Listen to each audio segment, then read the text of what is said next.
अब एक सवाल ये आ रहा है, भाग गए, फरार हो गए। मैं आपसे पूछना चाहूंगा कि भागने का अर्थ, भागने की को कैसे आप परिभाषित करेंगे?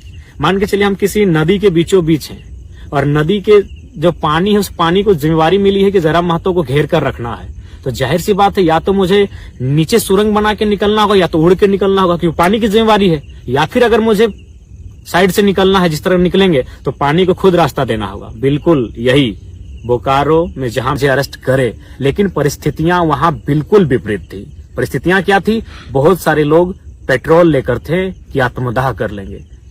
बहुत सारे लोग हिंसक और उग्र स्वभाव रूप धारण कर चुके थे। वीडियो फुटेज आप देखे होंगे।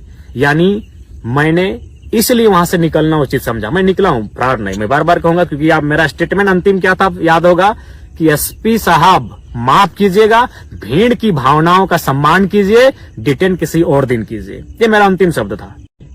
क्यों? 1.5 लाख की भीड़ और पुलिस कितनी थी? 1,500। क्या पुलिस में सामर्थ्य था कि हमें वो डिटेन कर लेते बिना किसी हो हंगामे के, बिना किसी उपद्रव के, बिना किसी मुठभेड़ के? पॉसिबल नहीं था।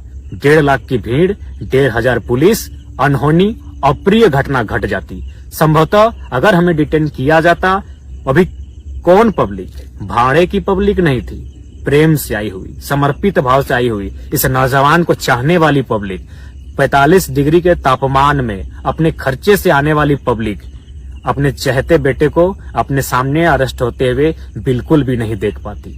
पता नहीं बोकारो का विधि व्यवस्था उस दिन क्या होता, पता नहीं बोकारो की परिस्थिति उस दिन क्या होती। कहीं कुछ अप्रिय हिंसक घटना न घट जाए, इसलिए मैंने बिल्कुल स्कॉर्पियो के बोर्नेट से कहा कि एसपी साहब माफ कीजिएगा, भीड़ की भावनाओं का सम्मान कीजिए, डिटेन किसी और दिन कीजिए। आप चाहे तो उस सभा में मौजूद तमाम मीडिया रिपोर्टर से पूछे, तमाम पुलिस के पदाधिकारियों से पूछे या जनमानस से पूछे। मेरा यही अंतिम स्टेटमेंट था, क्योंकि आसान नहीं था भीड़ को नियंत्रण कर पाना, आसान नहीं था मुझे वहां से डिटेन करके ले जाना। क्योंकि आप भी जानते हैं, आप हमें पसंद करें या ना करें, मैं ये अपने आलोचकों के लिए और विपक्ष के लिए कहना चाहूंगा, लेकिन ये आपको मानना होगा, आज लोगों के आशीर्वाद ने मुझे झारखंड का जन नेता बनाया है। आज तो ये बिल्कुल परिस्थितियां सामान्य नहीं थी कि हम वहां से डिटेन कर लिए जाते। तक वीडियो आप किसी चैनल में देखिएगा कि डीएसपी साहब से हम कान में बात कर रहे हैं। ये कौन सा तरीका है कि भागने वाला आदमी डीएसपी से ऐसे कान में बात कर रहा हो? हम बोर्नेट पर बैठे हैं और डीएसपी साहब बगल में। हम उनको क्या कह रहे थे कान में पता है? कि सर या तो पिंडराजोड़ा थाना में हमको डिटेन करने का मौका दीजिए या तो पेट्रोबार में दीजिए। यहां से पॉसिबल ही नहीं कि आप हमको पकड़ के ले जाएंगे। यहाँ उपद्रव हो जाएगा, यहाँ अप्रिय घटना घट जाएगी, क्योंकि पब्लिक का मूवमेंट गजब का है।